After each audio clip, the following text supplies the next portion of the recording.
Bir günü mektepten үйüne келген жаш бала апасына мұғалімі беріп жіберген қатты береді.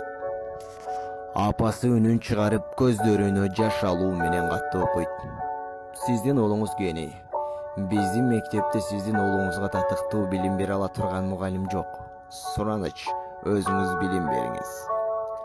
Апасы каза болуп көп жыл өткөндөн кийин оğlu үй бүлөлүк архивтерди карап олтуруп, ошол катка көзү түшөт.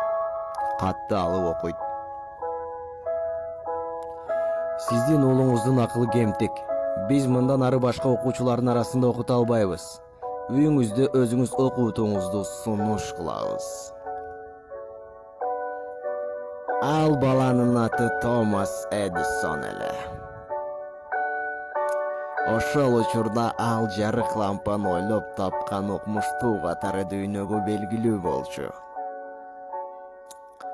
Эдисон ыйлап жатып өз күндөлүгүнө мындай деп жазат. Томас Альва Эдисон акылы кемтик бала эле, бирок апасынын баатырдыгы менен ал өз заманынын генийине айланган. Апаларды кадырлап, ийгиликке жетели.